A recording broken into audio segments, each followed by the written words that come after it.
Those are awesome horns, Father Grover. Warning, the Catholic Man Show is about to begin. If you're looking for dull, feel-good religion, or clap your hands, sit around the campfire kumbaya, you've come to the wrong place. We are dealing with toxic levels of authentic masculinity. I would say good luck, but luck is for pagans.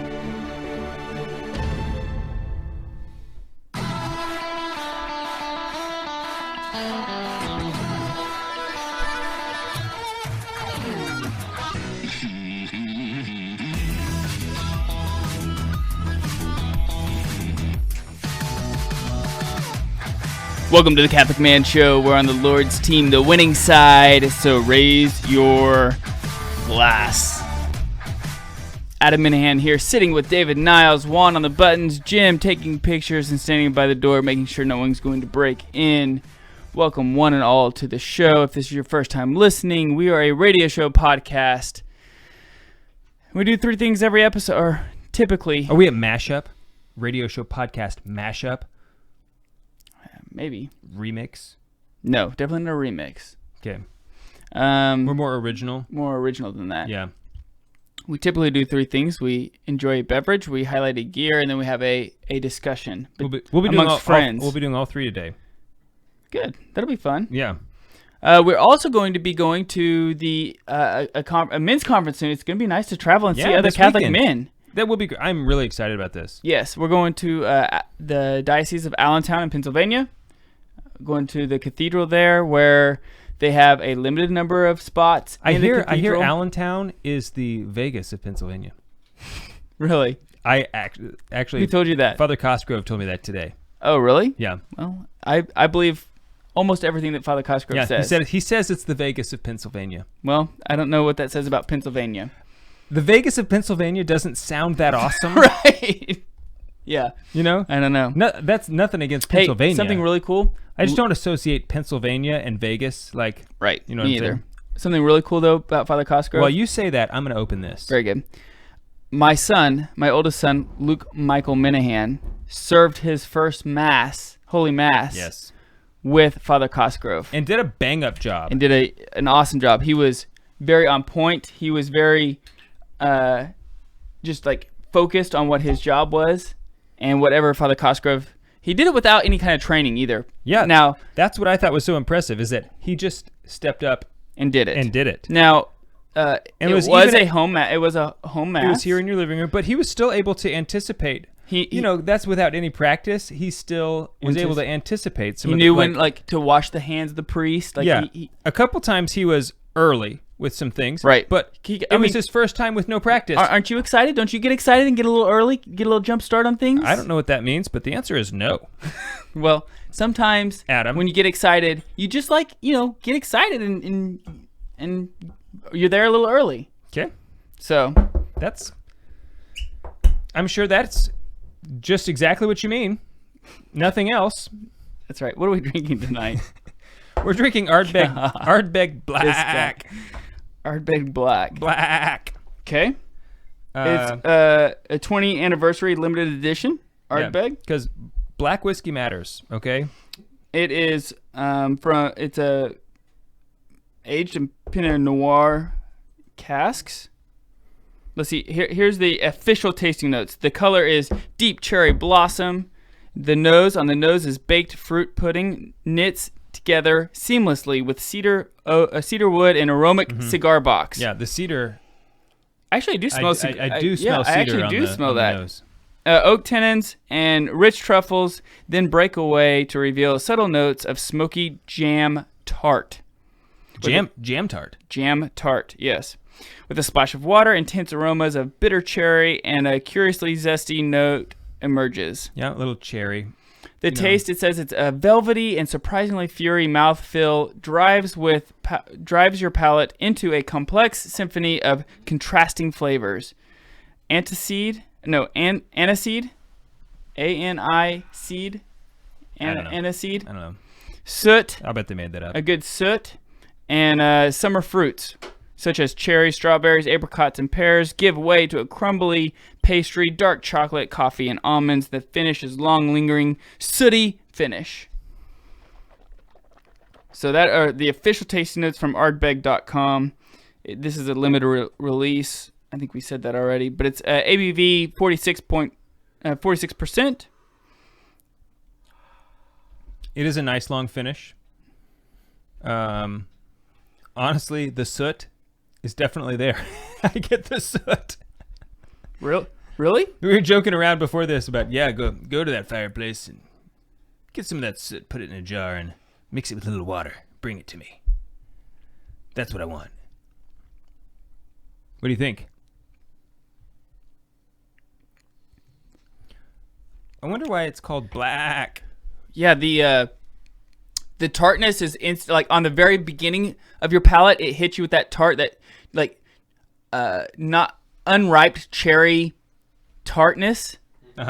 And then at the end you get that, you do get a little bit of that soot and that classic Ardbeg smoky finish. A little iodine. The iodine comes in at the very end. It's like a final move, like of iodine there. Ardbeg and iodine, they're like married together in my mind.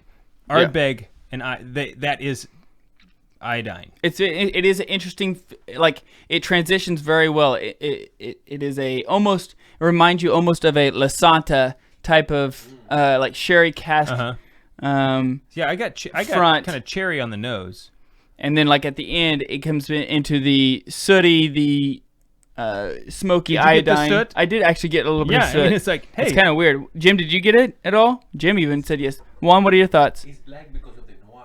Remember? Right. Yeah, the black because of the noir, the Pinot Noir. They've got black sheep, like on the box and stuff.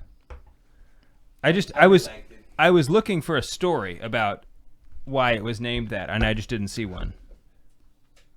Well, Father Crappie. No, we're not going to go there. We won't go to Black Sheep, dog. We won't go there. What? Father Crappie? No, we won't go there.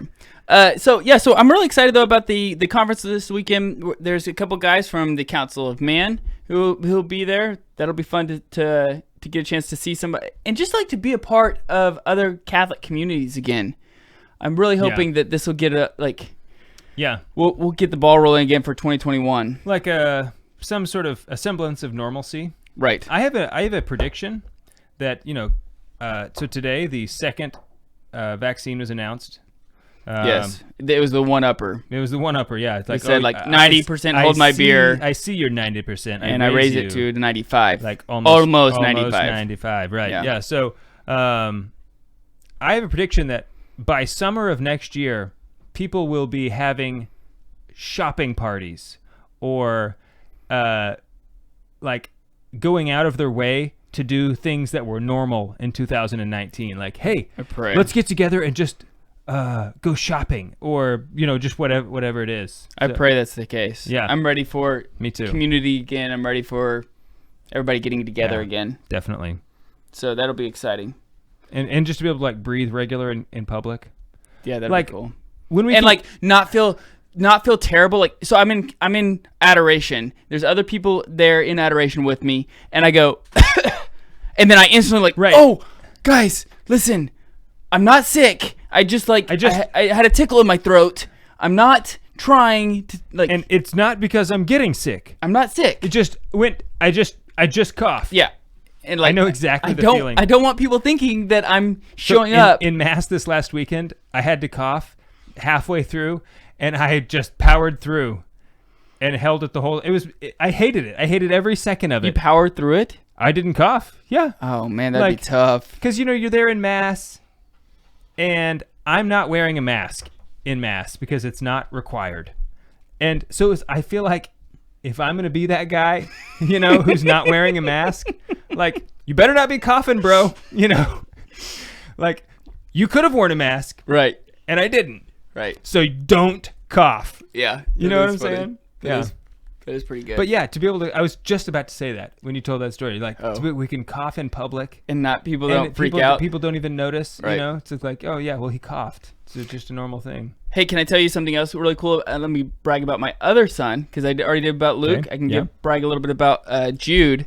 He's both Luke and Jude are doing a really good job with fishing now, and to where they can tie their own knots. Like, they're getting very low maintenance in fishing. Nice. And Jude has just been, like, he has no fear when it comes to fish, when it comes to, grabbing weird other animals. Like, he just grabs it. This weekend he had a fish that I had caught, and he was wanting to hold it and take a picture, and I let him do that, and he dropped it, and he just went, and grabbed it, and then just went, "See you later," and threw the fish and chunked it across the pond. And then he quickly grabbed his fishing pole and threw it right there where he chunked it. I'm gonna catch it again. I'm gonna catch it again. I used to try to do that. He obviously didn't. But really what I was going to say is that on the way back, he saw that Luke was struggling with the tackle box and the fishing pole, and he offered to carry Luke's fishing pole on the way back. Nice. All the way back. And those are the kind of moments that you just look and you say, yes, things are working. Parenting is working. Right. Like when you have another thing that happened this last weekend, we had to have leaves raked, the lawn needed to be mowed. I needed to split wood. Winter's coming. I have Luke mowing. I have Jude raking leaves. And I'm like splitting the wood. I'm just thinking like, yes, this is. Yeah. I have arrived at fatherhood. Like, like my boys are doing great. We're hitting on all cylinders. We're hitting, and they're doing their thing. And I almost stopped because I heard Luke turn the mower off, and I thought I need to go help him unload it. But I just taught him how to take the bag off and redo it. And I said, nope, I'm gonna wait. I'm gonna let him do it. Yeah, let him struggle. And he struggled, and then he pulled the cord and started it back up himself and kept going. And I was like, I'm so glad this happened. Wow. He did it himself. We were all exhausted. I waited for just a second. My daughter, beautiful Anna Faustina, walks out with water for everybody, serving the boys water to, when it was hot outside. I was like, yes, this is service. This is family service with one another. It was just awesome. It was just such a grace-filled moment. Yeah. As a father. You're also sexist, but that's fine. That's okay. We'll be right back. Okay, don't ruin my story. It was actually one of the coolest grace-filled moments as a dad I've had since like the birth of a child. Like, we're all here, everybody has their independent jobs, and I almost called a break to go inside for the boys because they were getting really tired. And as soon as like I set my axe down, Anna walks out, and Haley does a phenomenal job of making sure that Anna is the one that helps serve the boys. Nice. That's good. And prepares like lunch, helps here Luke, here's Jude, and gives them the plate, and here's the cup of water, and serves them. And so like that's her way of serving the family. And it was just so cool. For a moment, I just saw my whole family serving one another to achieve like this common end goal, right, of the common good. And I was like, yes. And then it abruptly ended quickly, but that's abruptly okay. and quickly. That's okay. It's redundant, but yeah, it quickly ended. But it was a very grace-filled moment. It was awesome. Nice. That is good. I really loved it. Yeah, because you're getting to that point where your training is now. With your kids are young. It's not till they're like 5 where they can actually do something real. At the earliest. I mean, they can do small stuff, and you celebrate that small stuff. But like mowing the yard, right? Independently. I mean, and the thing was, like, as soon as I heard right before he started, I said, "Look, here's how you take the bag off. Here's how you dump it out. Here's how you put it back." And I thought, as I was doing this, I thought, you know what? I should go help him. When I heard the line go, I go, nope, I'm going to let him struggle and have him come and ask for my help. And then I will go help. And then it made me realize maybe this whole train of thought of how much am I guardrailing my kids when I don't need to be? How much am I not letting them experience like just doing the task themselves? And how much am I holding their hand? Because I didn't give him the benefit of I thought I would have bet a lot of money here in 5 minutes he's going to come over here and ask for my help. Sure. And that wasn't the case. He had emptied the bag by himself, and he had started the mower by himself. I've watched him try to start that mower multiple times, unsuccessfully. Well, that's not surprising. He's not. Right. He's not very heavy. Right. And so I thought he will at least need my help to start the mower. It was just so. It was nice. It was awesome. Have you read Farmer Boy by Laura Ingalls Wilder? It's in the Little House series. No, I have not. Well, it's about little Almanzo Wilder, who goes on to marry Laura Ingalls. Spoiler alert. Well, anyway, Almanzo, he's like 10, and he gets this baby cow. His dad lets him have it. He teaches this cow how to drive. You know, the signals forward, backward. You know, yaw and whatever. I forget the signals, but they are. Whoa. Yeah. Normally, whoa. Well, that's not what it is. But yeah. Anyway, it's in this story. This is a true story. It's a heavy winter, and so his dad has like the team of big oxen. And I think they're hauling logs from in the woods back to the house. And so Almanzo, he's driving his young cattle back into the woods, and they go off the road and into this huge snowbank, and like the cattle are like on their side or something, and his dad happens to be coming by, and he looks at him and says, "You all right?" And Almanzo's like, "Yeah." And his dad says, "Good," and keeps driving. You know, and Almanzo thought like, "Oh, I thought you were gonna help me. Okay, I guess I gotta do it. Figure it out." Like he didn't know what to do, but right. he figured it out. You know, and it was like it was a moment for him, right? And his dad allowed that him moment, the space. I know, for and the that's moment. like as a dad, you know, you want like one of your jobs as protector, provider, establisher is to establish. Yes, Nicholas Job. It's Guy and Ha. He said he read the book in 4th grade, and he still remembers it. Way to go, Nicholas! I read it like in the last year, and you can't remember it. No. But yeah, I mean, like, how many times, as you know, as a dad, as you're trying to establish your kid, are you actually being counterproductive, like trying to? You think you're helping? Yeah, I think I'm helping. I'm not. No, you're not helping. And you need to make sure that they know what to do. But if they know what to do, let them do it. Let them do it. All right, let's carry on. Yeah, my wayward son. My wayward son. Comments on your shirt. Thank you. Comments accepted. I will allow the comments on a social media platform.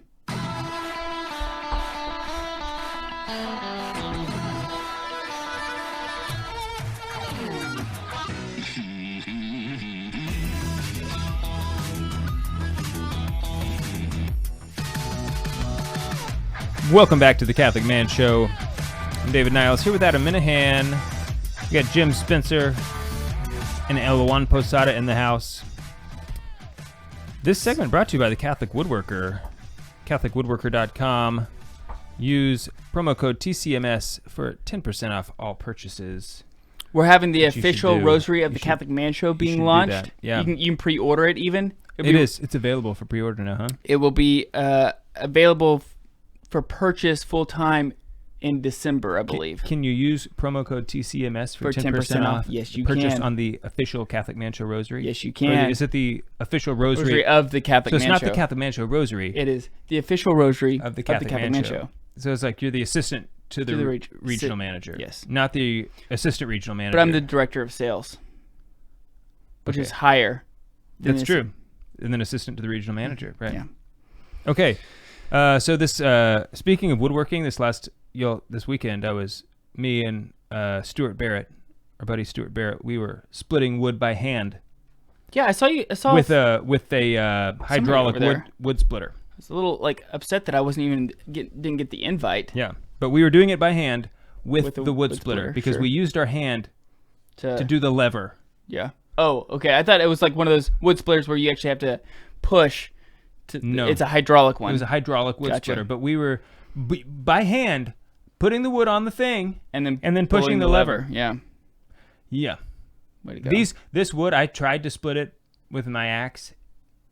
It was just not going to happen. What kind of wood is it? I don't know. Oh. It was the tree that was behind my neighbor's house in the park. And remember, I called to have it cut them down, and then as they were cutting it down, I said, "Hey, can I have this wood?" And the guy, he said, "Well, no, I can't give it to you, but I can leave it here. And if it's not here when I come back, that's cool." I said, "Sweet, bro." Anyway, so the man gear today is an air compressor. Do you have an air compressor? I don't, but I would love one. Super jelly of me for having one, huh? I would never say that because I'm a man, but sure. I am. Could be jalapeno jelly. That's manly. Yes. You don't even know. That's like the difference in you didn't even like you didn't even ask what kind of jelly it was. You have 3 daughters, and like those are like like daughter terms that you would say? It's actually a sister term. It's something my sister says, Okay. and it rubs off. Sure. So, yeah, I got one in this last year. It was actually Pamela's grandfather who passed away. He was God rest his soul. indeed. He was a good man. Mm-hmm.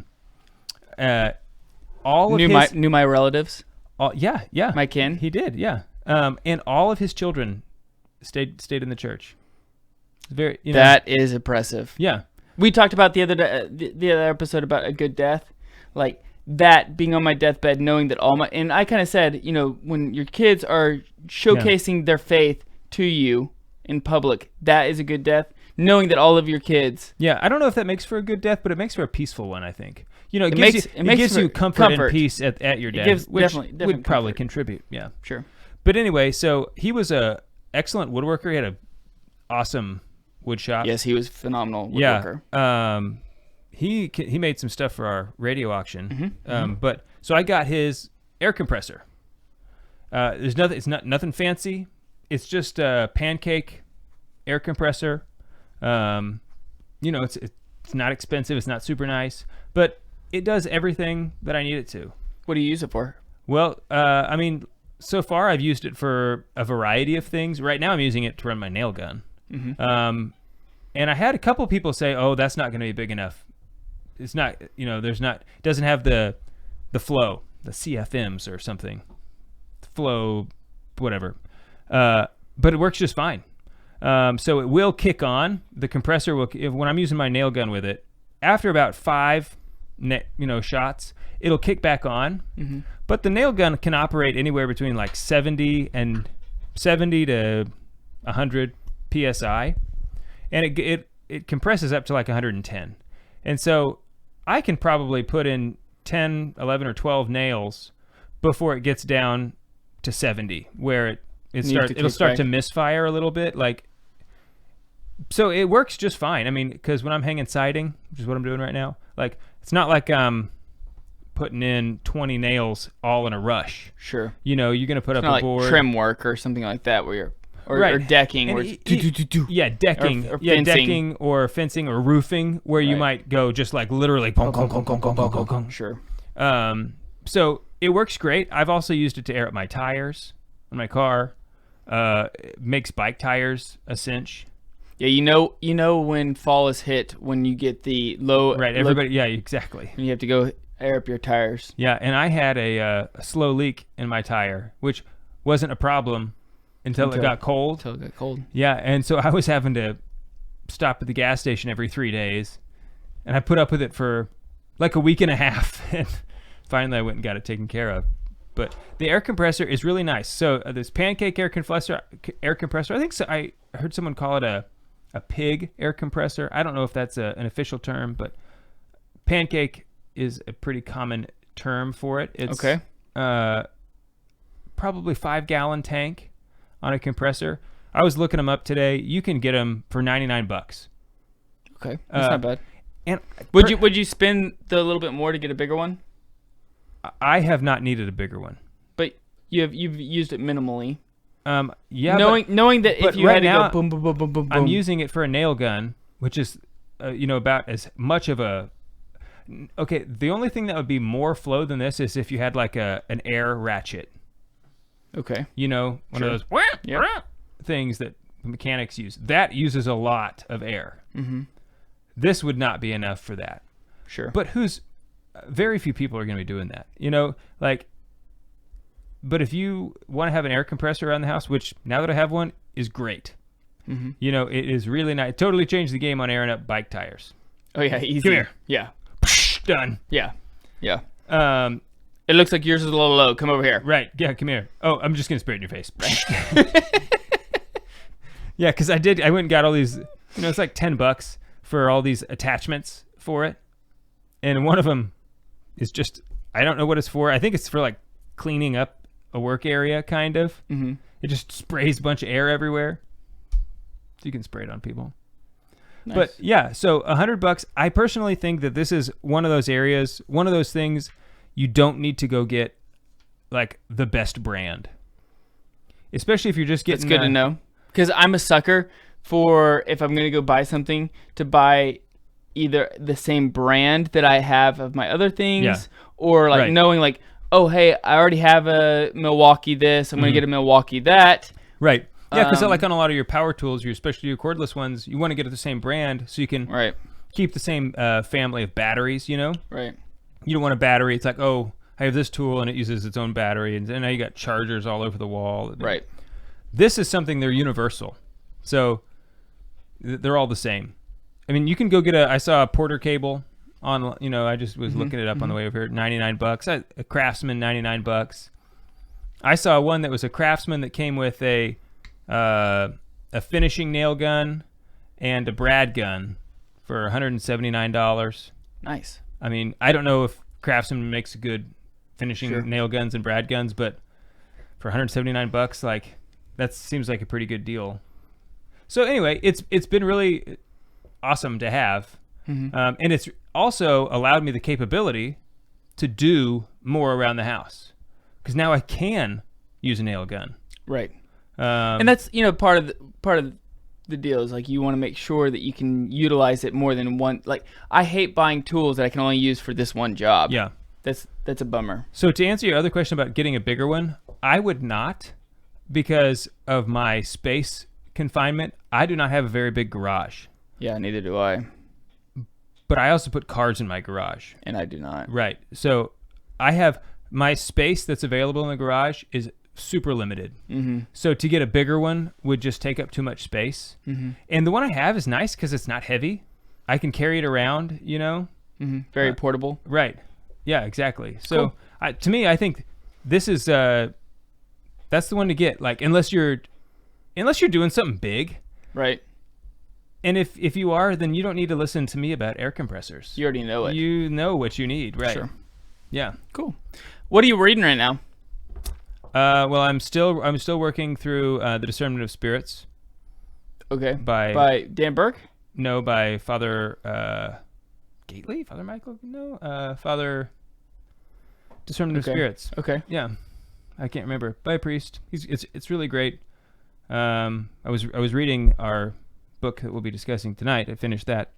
Yes. The I was essay. so excited that you chose a topic from the Peepster, from Joseph Pieper. Dude. Like, as a guy who is a big Pieper fan. I feel like it's just us talking about the Peepster. You know what I'm saying? Like, well, I don't know. Are other people doing podcasts on Peepster? I'm sure they are. Where are they? I mean, I don't know. I mean, where are they at? The thing about it is, He should be more popular. The thing is, I don't listen to very many podcasts I don't anymore. listen to any podcast anymore. Yeah, so I'm not sure if other people are, but Joseph Pieper. Listen, let me tell you something. If you're like jumping into philosophy, you don't have any background in philosophy, you specifically like St. Thomas Aquinas. Yeah. St. Aquinas is a little maybe too heady for you, or like for me, a lot of times I can read St. Thomas and be like, okay, I think I understand that, but if I could ever explain it, or if I had to explain it, I couldn't do it. I think I understand it reading it, but I couldn't explain it to you verbally. Right.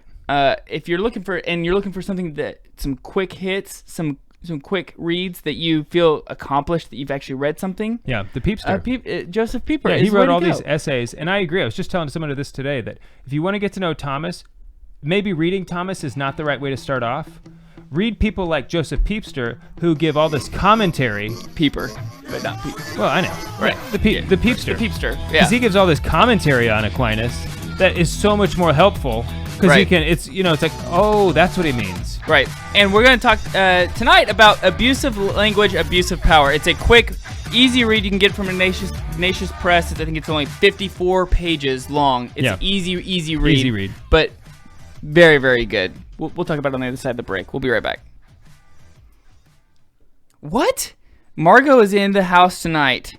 I just looked down and see Margot's here. This is like the first time I've seen Margot. Welcome back. Welcome. On a Monday. On a Monday. It's great to see you. Father Timothy Gallagher. The last time I brought up this book, I also could not remember The Discernment of Spirits. It's by Father Timothy Gallagher. And I believe it was Margot who also... Told you that? Help me out with the... Thank you, Margot. Yeah. I know. And she thought that this was my topic because of Peepster. Right. I also like Peepster. I know, but I've been more intentional about reading his stuff than you. My reading is more, I read more nonfiction than you do. Correct. which is not saying a whole lot because you don't read any. I read some. Do you? Well, I audiobook. That's what I do. I mean, I don't. I audiobook. I audiobooks some nonfiction. What are you reading? Well, like, what was the last one you did? The last one I did was on The Last Kingdom. Chill. Whoa. Yeah, it's a whole series on the Vikings. Dude, you need to read Frankenstein. I know I've told you this before, and I know that you've said like you should do it. I know. Also, I think everybody should read 1984. Oh yeah, George Orwell's 1984. Yeah, because it's so relevant. In fact, like what we're going to be talking about tonight, I wish, Adam, that you had read it because I've read half of it. Oh, have you? I've read half of it. Yeah, okay, good. There's another book called "Amusing Yourself to Death" by Neil Postman, who talks about George Orwell's. Okay, good. So I'm familiar with it. Okay, I'm glad to hear that because the abusive language is 1984. I mean, that's what. I mean, they're taking the playbook like from 1984. Newspeak. Yeah. You know, like I mean, they're taking the playbook from. Yeah, don't say it this way. And in 1984, we're eliminating these words. Right, exactly. We'll talk about it on the episode, but it's like if you could take this essay and write a novel about it, it would be the novel 1984. Yeah. All right. Okay. Listo? Sí.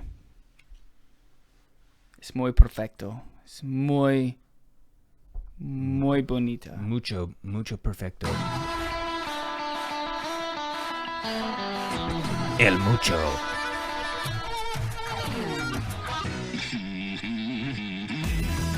Welcome back to the Catholic Man Show. Talking about Joseph Pieper this evening. Big fan of Joseph Pieper. His book, Leisure, the Basis of Culture, is phenomenal. His Four Cardinal Virtues book is a game changer. Yeah, the Four Cardinal Virtues is incredible. It is I would highly recommend reading that, going into reading the second part of the Summa, where Aquinas talks about all the virtues. Pieper being it, like if you read the Four Cardinal Virtues first, he breaks it down very where you can understand it. There's not too much flattery, if you will. Little foreshadowing here. But you're able to comprehend it to where it helps you as you move forward. Right. Yeah. No, super good book, and that's actually one of his real books. Like a lot of the stuff by Pieper is his essays, which I love. Yeah, exactly. Because what we're talking about today, it's published in. If you're seeing it on the screen, this is the. Thank you. This is the book, and this is actually two essays put together. We're only talking today about the first one, which is the title here: Abusive Language, Abusive Power. The second one, I believe, is Abusive Knowledge. Oh, Knowledge and Freedom is the second one. So this is only about 30 plus pages, and when we say pages, like these pages are very small. So very easy to read. If you sit down, this is a 1 hour read. Yep. I'm not a very fast reader. If you're, there are people who can read a whole book in a day. I know, man. It's phenomenal. So if you're one of those people, this is like a 15-minute read for you. Yep. But also this, my social media is the worst. It's the worst. Social media. I love looking back at my notes as I read through this. I think I made a comment in here in my notes about social media. Okay, so let's start. Okay, so I'm sorry. Let's just get right into it. So we're talking about abusing the language and how that is ultimately going to lead to abusing power, which is just a very fascinating connection. But the first thing is that words matter. I agree. Words have a twofold purpose. All of this is according to this essay, okay? So I'm not going to repeat myself according to Pieper, according to this essay. Right. Everything we're talking about is in this essay. So Pieper says that words do two things. The first thing is that they convey reality, okay? And that the second thing is that they inherently have an interpersonal character, which means that by conveying, you must be conveying to someone. So that there is this other person, the fact that you're using words means that you're talking to a person. And so those are the two things. It's part of communion. Right, exactly. That they're there must be conveying reality to somebody else. So those are the two things. He says, in the very attempt to know reality, there is already present the aim of communication, so that you can express it to someone. Word and language form the medium that sustain the common existence of the human spirit. Okay, so it's not the common existence, but it's the medium of the existence of the human spirit. If the word becomes corrupted, human existence itself will not remain unaffected and untainted. So, look at that. There it is on the screen. That is incredible. How did that even happen? You guys should go check. Like, if you don't check out our YouTube channel, is amazing. Go check it out just for a few minutes. It's right there. Juan does a phenomenal job, and he's stepping up his game. Every week he's adding something new now. That's the exact same thing that I said. That's amazing. So, Pieper poses a perplexing ponderance. How'd you like that? That was perfect. Thank you. He asks the question, can a lie be considered communication? Well, I know the answer because I've already read it. You've read the essay. He says no. Well, he doesn't say no, but he says, I tend to say no. Right. He because, again, what are the two forms of of language? Yeah, one of them is reality. It conveys reality. Right. So a lie, in does fact, not convey reality. In fact, he talks about how with lies, a lot of times there's like this sliver of truth. So a lot of times, like with propaganda, things like that, there's these like sliver of truths, but the main projection of what they're saying is a lie. Right. And Dave, you and I have had a struggle with this before. Whenever we run the Catholic radio station here in Tulsa, and we've had this, people have proposed like, hey, you should run something different other than the Catholic, but maybe a Christian deal, Christian songs or something like that. Sure. And because we run the station, we've decided no, we're not going to do that. Not because it's not good. It's not. I mean, Christian music is not bad, right? Well, sometimes it's not inherently bad. Okay. Yeah, there you go. But we don't want, even though if there's a sliver of truth, there could be some. Right. The principle of the integral good actually plays a role here. A partial truth is a sinister form of a lie. Yes. And the principle of the integral good plays a role here. Exactly. Yeah. And so we're going to talk about flattery. Okay. Well, I'm sorry. I got you off track. No, that's okay. Go ahead. No. I appreciate that's a good comment. So Pieper says that a lie is the opposite of communication. So he says he doesn't come out and definitively say no, it's not communication, but then he goes on to explain that is definitively no. He kind of leaves the door open and then slams it shut. He says it's the opposite of communication. It means specifically to withhold the other's share and portion of reality. Gosh, and how many times I've had to confess this in confession so many times of not necessarily telling a lie, but not giving the truth to the person who is due that truth. Like withholding truth. Yeah, that's a different sin than lying. Just lying. Yeah. Because it's not like I lied about it. It's just I know that you're asking me a question and you're wanting a specific answer, and I decide instead to, and this is also like if you're a sales guy. But sometimes in the those are so hard because sometimes in the moment, like, you don't have time to discern what is the appropriate. Right, so you do your best. Well, but you know what I mean. That's why habit is. The virtue is so important of telling exactly the truth. Like your yes be yes and your no be no. In the moment, you just try to do your best. Right. You're not capable of doing better than that. Like if you honestly were striving for, the right thing, right, and you didn't reach it. But there are times that there are times that I've thought, if I tell you this, it won't reflect good on me or somebody else, and so I'm going to go a different route and just avoid that altogether, and bypass what you're really asking and kind of. So that's the sin would be cowardice. Yeah, I think so. Yeah. Yeah. Yeah, I think you're right. Yeah. So it's against fortitude. Yeah, because if you're afraid how it will reflect on you. Or others, okay, if it's of others, that's different. But if you're defending others, that might not be a sin at all. That's totally different. Maybe that could be its own topic someday about. Gosh, I'm not smart enough to. You could be defending the reputation of others. It's all situational. Sure, it's all situational. So, but because a lie isn't grounded in the truth, in reality, then it fails to be communication, because you're not communicating. What does he say it is? Reality. Well, he would say it's a monologue. So it's not a dialogue. You're not having discussion. I'm glad you said that because I knew the answer. Right, I just so wanted to see what you said. it's not even the party being lied to might think that they're in a dialogue. They're not. Whoever is speaking is because whoever in speaking is guided by something other than the truth. Such a person no longer considers the other as a partner or as equal or even as human. So lying in this circumstance, and we're not actually talking about any form of lying here. We're talking about a specific form of lying.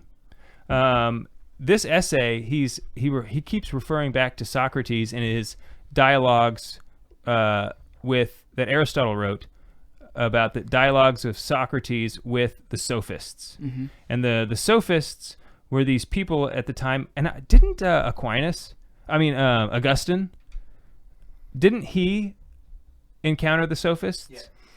I think he did. I mean, like his rhetoric training, he was trained by sophists, I believe. Sure. Okay. And so it was all about how to persuade at the sake of, they didn't care about telling the truth. They just cared about persuading. Yeah. And just winning. Winning. So communication, lying is dehumanizing because it treats the other person as a means to an end. And we'll get to that here in just a second. But this is the part that I think you're really jazzed about. So if you're not communicating, what is it that is taking place? Mm-hmm. What do you think it is? Well, you already said it. It's flattery. It's flattery. Yeah, exactly. Because we think about flattery as, oh, you're so beautiful. Right, and you're so good at what this. I love, when I was reading this, I was like, flattery. In fact, I think I even, in the column here, I was like, flattery, this is like, I had like 3 question marks. Like, flattery, question mark, like, where are you going here, peepster? Mm-hmm. And then as like 4 paragraphs later, I was like, aha. Yeah, because flattery isn't what he's meaning, what we think flattery means. Yeah. Well, we actually did an episode on flattery. It's like something flattery and fatherhood. We did it I totally a while back. About that. It was your topic. Gosh. And we talked it probably all was about brilliant. Like I think it was earth-shattering. Eloquent. I think so. Exquisitely eloquent. Exquisitely eloquent. And so we talked about the vice of flattery back then. I think I remember that now. Yeah. But so he says that flattery is not important whether it's true or false. The thing that's said, it's not important. Flattery doesn't matter, but it's the intention behind what is said. So according to like this form of flattery, you would flatter someone in order to get something out of them. You're no longer treating them as a human being. Right. The dignity of human is right. being this degraded. is where you're now treating them as a means to an end, right, and not as a person. Right. They're just a thing to be used.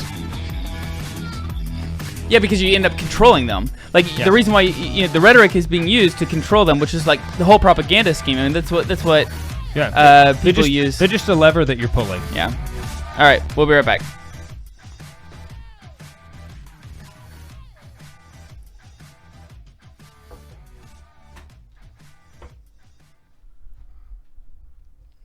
Margot remembers our flattery episode. That's when she was an avid fan, though. Back in the day. When we peaked early. Let's be honest, gentlemen. We peaked early. That is just Adam. Come on, get it together. No more inappropriate jokes for you today. Okay. Neither one of those were inappropriate until you brought it up, and then I was like, wow, I wasn't going there. You. But you just act all innocent, like you don't know what you're doing. Isn't it interesting how? Well, I'll wait until the episode. Yeah. I'll wait until the episode. This is the episode. Till the episode starts back up. This is in between segments. I know.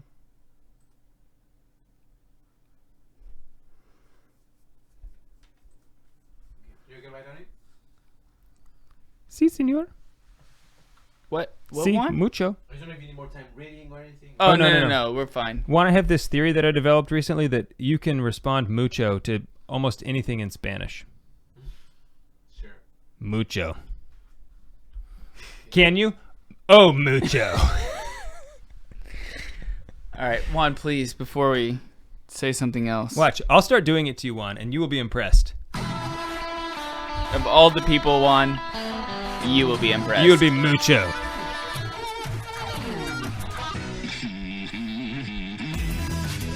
Welcome back to the Catholic Man Show.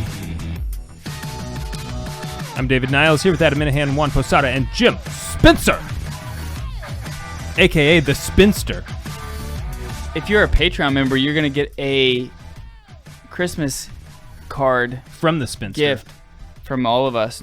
But he's all going to of be the us. one to send it to you. No, he Oh, won't. you're talking about something else. I see Yes. what you... Yes.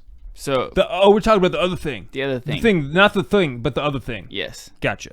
Patreon.com/The Catholic Man Show. Yeah, if you want to support us, if you listen to our show and say, like, those guys, I want to support them, come and be a patron. You can be on our private Facebook page where all things manly happen on the internet. Really, the Facebook page is awesome. Even though it has grown, it has not degraded in the slightest down the rabbit hole of like Catholic Twitter. It is nothing like Catholic Twitter. Which I'm grateful for. It's a safe space. Yeah. Hey, so here's the question that I have. So, like, Is there a Catholic parlor? Is there a Catholic parlor? I have no Like, idea. I don't know. This is not something I even want to. I feel like that could be worse. I feel like Catholic parlor Could- could be worse could than be in Catholic the- Twitter. Yeah. Right? So here's the question. So when Peeps is talking, he's talking about abuse of power, or abusive language is Yeah. abuse of power. Yeah. The reason why you would even abuse language is to gain the power, because our fallen language is the medium of medium- human existence. Right, exactly. And like because of our fallen nature, like, all throughout history, we can see time and time again people wanting to have power over the other person. Right. Because once you take away their language, or once you control their language, you're able to have domination over them. Right. Why is that? Why do we? Is it pride? Is that what it is? Why do we want that? Why do we want? And I mean, this is something that every man, every person struggles with. Of like, why do people want to? Why do people want to be famous? Is because they want to have be able to do the things that they want to do. I do not want to be famous. Like I don't either. The idea of being famous. It sounds terrible. Oh, that sounds exhausting. Yeah, because you're critiqued every time you're behind But a I mean, microphone. that could be they have- those could be different. I don't know about wanting power. I mean, I think it could be they're insecure. They have insecurities, and so by having power over people, that makes them feel safe because now they're not worried about being dominated. Because they're on top. I don't know. Fallen nature. I'm not pride. Sure. I mean, it has Yeah, to, all of them. Right. I mean, I'm sure there's as many reasons as there are people trying to do it. Or maybe not. Maybe it's all one reason. But why is it that we always fall back? Like, why is it? It seems like that we never learn from history. It's everything is so cyclical that Because we don't study it. I mean, that's one reason. that's probably. But also, it's one thing when you see other people do it. Like we judge the Israelites in the desert, but then we all do the same stuff. Like, oh, I wouldn't commit that sin until we're there, and all of a sudden, you commit it. like how many times have I prayed like in just romanticizing about suffering, like, oh yes, to suffer, and then like. The slightest thing. It's like, well, everybody wants to suffer. What is this? Yeah, everybody wants to suffer until the suffering begins. Right. So as, anyway. soon as it begins, no one wants to suffer anymore, Right. except for the saints. Mm-hmm. They rejoice like in it. it. Yeah, they like because they get to offer it up to our Lord, Yeah. and that is where I want to be. Me too. Well, I do. the thing I do. is- oh, the thing I is, wanna I be want there. to be there, but I don't want to suffer to get there. but I That's the just thing. want to take the easy road. Right, like, can I just get a Easy special, street. so like grace or Right, I something? mean, it's tough. I mean, Okay, that's what you did for Mary. so let's talk about flattery. Okay, so like I said, it's not important, but it's if it's true or false, but it's the intention behind the statement that makes it flattery. So Pieper says that I address the other not simply to please him or to tell him something that's true. Rather, what I'm saying to him is designed to get something from him. Again, it goes back that He's a means to an end. Okay, and I don't know when was he writing this? Early 1900s. like 1920s. No, I think this one was at 40s. the end. I think this was more in the 70s. I don't even know when he died. Okay. He died in the 90s. This was published in 74. Published in 1970, actually. 1970. This edition was 74. 84. I actually looked this up earlier, and it was published originally in 1970 in Germany. It wasn't published as a book, I don't think. The first edition says 74. Right, as like a book. But the essay was released, okay, I believe, in 1970. This edition, 1988. Okay. So, the reason I'm asking is because what he says, he makes these comments about how flattery is everywhere these days in the culture. You know, he talks about how we're just inundated with slogans and advertising and just media messages constantly. Mm-hmm. You know, and they're all attempting to do this. They're all trying to flatter us, to use us, you know, to convince us to. They don't really care. You know, it's like none of these. They don't care about you as a person. They just want you to buy their stuff. They want your money. Mm-hmm. You know. Yeah, I was talking to a guy. Actually, it was actually a female in Most Precious Blood. She had a female human being. Okay. She was saying something raised by humans. A human raised by humans. Raised by humans. Okay. She said something. I was like, wow, that I've never thought about that. She said You didn't expect such a profound thing out of a female. Gosh, come on. No, that's not what I was meaning. She said something, and I was like, wow, that's something I had never thought of. Did you ever hear a man say that? Dave, I'm sorry. I'm so sorry. I'm about to punch you. Kelly Mitchell punch. No, she said that the brighter, the flashier things to try to get your attention is the faker they are. The fake, Vegas. You see these bright flashing lights. You see all these they need it. They need something. You wouldn't go there otherwise because it attracts it gets your attention, and there is something pleasing about this. Right. That's why there's the reason why social media is pleasing and addictive is because there's something that a dopamine hit. Yeah. But the world does not give us something that will satisfy us. So what does it do? It continues to flatter you. It continues to give you new things, new fads, new things that you can hear or talk about every 6 months. And when I was reading this book, you know what it reminded me of? The Great Gatsby. Interesting. Yeah. Because I read that recently. Did you really? Yeah. I haven't read it since high school, I think. But here he is trying to flatter all these people, host all these big parties, and have all these people over to get them to like him. Right. And then he dies, and nobody comes. None of those people come. Right. Except for one dude. Except for one who was trapped in his library. Right. But it's just like it made me realize, made me think about what am I doing that is substantial and meaningful in my life, and what is not. Right. It's almost like what am I doing that's trying to impress others? Because everybody likes to be liked. Everybody likes to say to hear, "Oh, I'm so grateful for you," or "I'm so thankful, you helped me so much in this," or everybody likes to be praised. Everybody likes to be wanted. Everybody wants to hear good things about them. That's just the reality of who we are. No, everybody would love. You want to feel known. You want to feel known. Yeah. That's something that you combat all the time. That's the whole purpose of communication is I can now convey the reality of myself to you. I can tell you my thoughts because of language. And so that's why it's so important not to corrupt it. Yeah. So one thing that Pieper says is that it can hardly be denied that our language, through all this, indeed progressively loses its character as communication. And he's talking about these media messages. He says it more and more tries to influence while less and less says anything. Exactly, I totally agree. Exactly what you were saying. I mean, that's that's it, right? How many times are you saying you're not saying anything, but you're trying to just please? You're just trying to your concupiscible appetites. You're just trying to get them going. Yeah. So I want to read this quote here. This is a little bit of a longer quote, and typically I wouldn't do this, but this to me is sums up the book, and it sums up our culture and the human condition in our modern world. Oh man, I know it's big. The world wants to be deceived. It is indeed true, yet at the same time too narrow.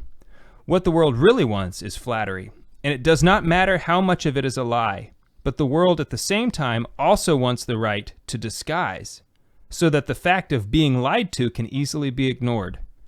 As I enjoy being affirmed in my whims and praised for my foibles, I also expect credibility to make it easy for me to believe in good conscience, or at least without a bad conscience, that everything I hear, read, absorb, and watch is indeed true, important, worthwhile, and authentic. Yeah, absolutely. It's like, oh, my life matters. Right. Why does your life matter? It was like, well, I retweeted something. Yeah. You know, it was like, oh, I did the hashtag. It's like, and somehow you think that brings significance to your existence because you participated in the hashtag of the day or like whatever. And it's like people honestly think that change, that is what brings significance to their lives because they have so deceived themselves and they enjoy being deceived that social media is the real world. You know, instead of going outside and seeing if their neighbor is okay or if like, you know, there's people all around you and here we are spending time with people we don't even know where they are. Like the people on Facebook don't matter. They matter in their own right, in their own communities, but chances are they're not in your community. Like, what about your neighbor? Is your neighbor okay? Like, what about your aunt? Have you called your? Are you okay, Dave? Have you called your mom today? Are you okay, Dave? You know what I'm saying? I'm doing great. Yeah. But like these are we spend so much time and like I know I've done it. I'll spend an hour like sometimes trying to take this perfect picture for social media. It's a deception. Right. And that's the struggle that you have, right? Is man, It's flattery. It's flattery. It's flattery. And I'm trying to buy your affection is ultimately what I'm doing. Yeah, man. And that's something that I think our culture is struggling with more today. Yeah, it's so ingrained. Social media changed the game. Anyway, we're going to keep talking about this. But go and read his essay. Read the essay. It's short, a great read. We're on the Lord's team. The winning side. So raise your glass. Cheers to Jesus. Isn't this a good quote, though? I mean, it's kind of long, but yes. When I read that, I thought that is exactly what our world, it just describes it. And he wrote this, 50 years ago. How much worse is it today? I mean, even just from in the year 2000. Here you go, one. Sorry, iPhone, my friend. The iPhone didn't exist. Right. What was it, 2008 when the iPhone came out? I mean, maybe 7. Yeah, something like that. Yeah, I mean, it's 7 or 8. Yeah, because I remember. Seems like it's been out for a long time. I was in college and I got the first quote unquote smartphone I got was a BlackBerry, and I was able to check email. That's what I have now. And it was like, this is epic. I get to check email on my phone. This is something that was mind blowing. This is before like the Facebook app or anything like that. It only takes like 5. Yeah. Well, look, Juan actually, this is Juan's cell phone, cellular device, current phone. Yeah. If you call him, this thing will ring. Yeah. His number is. But so, Dave, here's something that I struggle with, but I think about at times. Okay. Because it is nice to hear the flattery, right? As guys, you're walking down the airport, somebody recognizes you, says, "Oh, I listened to your stuff," or "Oh, I recognize you for whatever X, Y, or Z reason." You say, "Thank you so much, God be praised," or "Thanks be to God," whatever, and you walk away. And what happens? You feel good about yourself. Sure. You're like, wow, out of all these people walking down this terminal, I was recognized. Right. But there's a difference between authentic, a real compliment, and flattery. And there's situations like that, like this guy in the terminal. He doesn't want anything from you. He's just a random person. Mm-hmm. He's never going to have the opportunity to now extract gain. He's not paying that compliment as a currency that he can cash in. Mm-hmm. And so that's the difference. One thing I learned from reading the book Deerslayer is that only the honest man has the capability of paying a true compliment. It's without virtue in your possession, because you actually possess it, and it changes who you are. So like Dr. Cutterback, when he was here recently, he used the example that a courageous man is courageous even while he's asleep. When he attains the virtue of courage, he is courageous. It's who he is, right? And the virtuous man is knowable in that way, because the unvirtuous man, how will he behave in any circumstance? You don't know, because he doesn't possess the virtue. He doesn't possess these habits. But the virtuous man is dependable. You can predict what he will do, and so he's knowable. So it's only the man who possesses honesty as a virtue that can truly complement somebody. So in this book, Deerslayer, the main character, there's this beautiful, one of the... Which is what, the prequel to The Last of the Mohicans? Is that correct? Yeah. Are there 2 or 3 of them? There's just 2 of them. There's 3. There's 3, but The Last of the Mohicans is in the middle. I never read... I never did the third one. What was it? The Pathfinder. Pathfinder. Yeah, I didn't ever read that one. I need to do that one still. But yeah, so he's this super virtuous person. Deerslayer, I preferred over Last of the Mohicans, because it really, you got Deerslayer's virtue was just so solidified in this novel. And there's this beautiful woman. Everybody tells her how beautiful she is, right? She's heard it her whole life. But when Deerslayer says it to her, it's like it means something. It's like yes, she'd never heard it before. Because his yes means yes and his no means no. Exactly. And that's the problem, right? Because like within virtue, you have to do the little things that build up the virtuous muscle, if you will, for the big things. And so it's the little things that you don't necessarily really care about, but it's at work. Oh, I'm just leaving for whatever reason. Oh, I'm sick today, or I give myself a pass. Or I give myself a pass. It's like, or with your kids. Oh, guys, go on. Dad's whatever is frustrated today, or whatever it is. Like, I've earned this 5 minutes on social media, so don't interrupt it for me. Yeah, and that I do that. I do that. I just get upset with myself when that happens, because I reflect back on it and I'm like, at my judgment, that'll be something that I have to account for. One of the most common. It's like, oh, look at this. Elizabeth drew you a picture and you didn't even notice. She came to you and you didn't even notice. And gave it to you. Gave her like oh yeah, great, and didn't even know what she was doing. Anna did that to me tonight. She said, Dad, I drew you a picture, and I was like, oh, thank you so much. And I was like, I was engulfed in this email, and so I was like trying to finish it up, and I looked at it really quick, and she goes, yeah, let's see the purple, and I was like, oh yeah, I see the purple, and like I instantly went back, and she was still trying to talk to me about the greens and the yellows and everything else, right?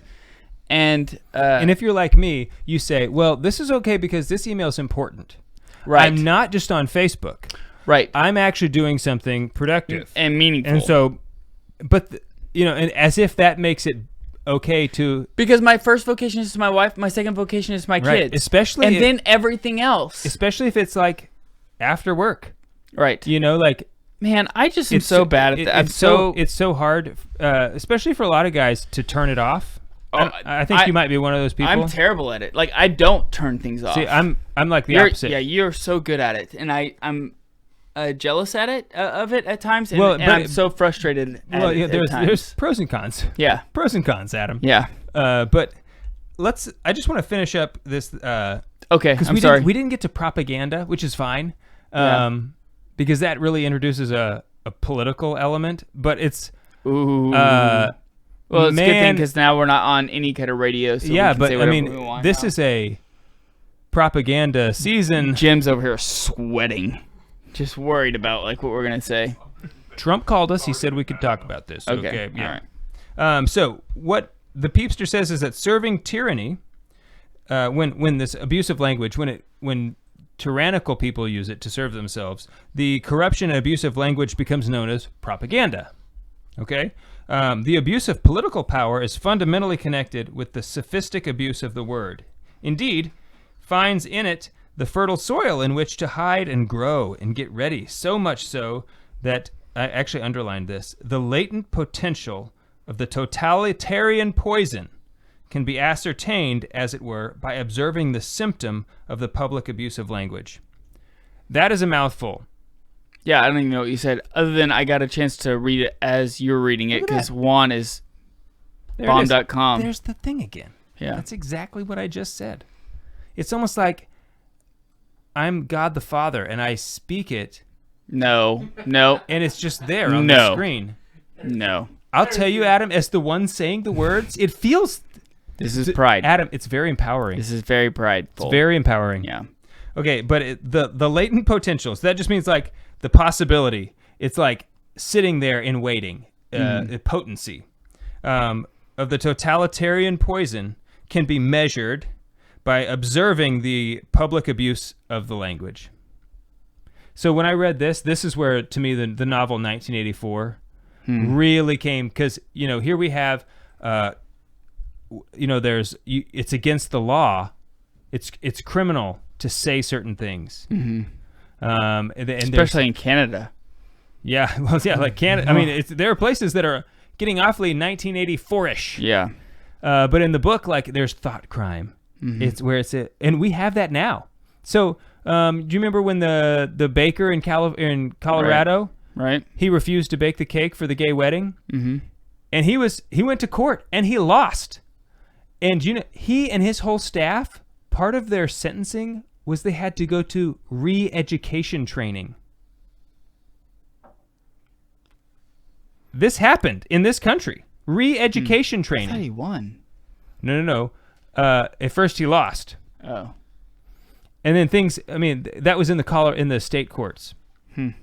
Okay? So I remember when I heard that he was sentenced to re-education training, it freaked me out, because that's the most communist thing I've ever heard happen in this country. It's like, you're not allowed to think the way that you want to think. We're going to tell you. You'll think the way we educate you, right? Okay? So, and kind of like what you said from the book, they're constantly in 1984 removing every year. They're removing a little bit of they language. come out with the new Newspeak Newspeak dictionary. That's what they're doing now. I mean, they're taking out all the, we're talking about gender and sex, and like, we'll remove some of this and then add this other. And I mean, man, it drives me crazy. And I think about this as I'm scrolling through these news feeds, which I've had to mute and unfollow and snooze tons of people just for my own sanity. Thinking about, like, do you even know what you're saying? Like, do you understand what you're saying, or you're just trying to, like, your little Lord of the Rings fan, Elijah Wood, is that what his name is? The guy who plays Frodo? Yeah, Frodo guy. Uh-huh. Is that his name? Yeah. He came out tonight or this week talking about how masculinity has nothing to do with the male gender, and how it means nothing about. This is a perfect segue to my next bullet point here. Okay. Is that we see this in today's media, and how the media has distorted who man is. And how today nothing is certain. Everything is on a spectrum. I mean, what today isn't on a spectrum? Hey, look. Look at that. That actually is I'm the one who wrote that, actually. Those are my words. Those are not Pieper words. Just leave it as Pieper for his pride. It does say Joseph Pieper down there. Yeah. He's always stealing my stuff. Yeah, that's the thing about Pieper. Dead guys, they can vote and steal your quotes. It's incredible. Dead people today are so talented. Yeah. But it's like everything is on a spectrum, and it's so, it's the moral relativism. Who do you want to be? How do you want to feel? All of this stuff. What are you laughing about? I was just thinking about, like, being, like, the month of November and, like, going out to the cemetery and, like, praying for all the souls. And being like, I just want to pray for you guys, and I just want to thank you for your votes. Who'd you vote for? So, great grandpa. I'm sorry. Go ahead. I'm digressing. I thought you were a registered Republican, but looks like you voted Democrat again. And I noticed you voted 5 times this year. That's really strange. I'm sorry. Anyway, go ahead. Anyway. I'm sorry. They sent me 5 ballots, too, in the mail. I didn't know we could fill them all out. Okay, sorry. We digress. The general public is being reduced to a state where people not only are unable to find out the truth, but also are becoming... Look at that. Juan, how did you do that? Juan is amazing. He's like you know what he's like? A wizard. No one will know what we're talking about if they're not watching the video. But anyway, go ahead. Like I'm sorry. a wizard. Okay. The general public is unable to find the truth out. In fact, they're becoming unable to even search for the truth because they're satisfied with the deception and trickery that have determined their convictions. Well, and see, that's a perfect example of what we were talking about in Vegas. How many people do you see go in Vegas and they're just like satisfied with this is life? I'm getting stimulated. Like there's because it's overwhelming. It's overwhelming, and these things are like encompassing who we are and like what our decisions are, and we think this is life. I'm good with this. And you don't stop and think about like, well, why are they yelling and screaming at us? Why are they throwing a bunch of lights at us? Why are they continually trying to get our attention? Pay no attention about what's going on behind the curtain. Right. You know? Yeah, that's exactly. what it is. Like, oh, hey, look over here. You know, it's like it's like a magic trick in a building. Sleight of hand. It's like with our life. Right, because that's what magic is really all about. It's like, look over here. This is a flourish. Don't pay attention, to what I'm doing over here in plain sight. But when I read this, I thought, like, how ironic, where it says people today are becoming, they're unable to search for the truth. And it's like, literally today, that is becoming more and more true. When it comes to certain opinions being, they hide them. Mm-hmm. They get blocked, accounts get canceled. You literally cannot even get on Google and search for certain things because they're suppressed. It's just like, wow, the irony of this literally happening. So one thing that he says, like, I was trying to think, how do you wrap this up? Like, I wanted to end on like a something positive note. Good, right? So he does have a line here in the end that just talks about, well, okay, if these are all the abuses, what's good? What's good? So he says that a language is well ordered when its words express reality with as little distortion and as little omission as possible. The omission is the key for me. Today, on a personal level, and just. Well, I think that's like the flavor of today. I think back in like Socrates' day or Aristotle's day, it was more about changing. They were distorting things. Using verbs in a in order to twist things. They're one and the same almost because the omission is in order to twist it. It is a deception. It's right, a deception. Exactly. It's like I'm not giving you this a different genre of the same thing. Right. Yeah. Kind, not degree, or degree, not a kind. No, I think it's different in kind. Well, no, maybe you're right. In degree. It's degree and not a kind. I think it's different in genre. It's the same. Dude, I wish that we studied philosophy in college. I took philosophy in college. I took one world philosophy. My philosopher. That's what I took in college. That's the only philosophy class I've ever taken. And you know what? I got a 92% in that class. Best grade in my life. It was really good. My this is so perfect. My philosophy teacher had a ponytail. Mine did too. Did he? No yes. way. Yes, he did. It was awesome. Oh, that is hilarious. Is it though? I don't know. That was the only. It's the only college philosophy. Seems pretty funny. But had I have known what even philosophy was. But the question is, Adam. I wasn't mature enough to even know. And would you have wanted to take philosophy at Oklahoma State? No. I mean, like, maybe if you took philosophy, you'd be ruined. Maybe you'd be poisoned. Maybe you'd be dead inside. I was about to say something else. Even worse. Juan, thanks so much for all your help this evening, man. You did a great job. I'm very proud of you. Thank you for making me look awesome when I would say things and then they'd be on the screen. And we need to record a promo really fast. So let's go. We're on the Lord's team. Winning side. Raise your glass. Cheers to Jesus. That was terrible. I just tried to do it.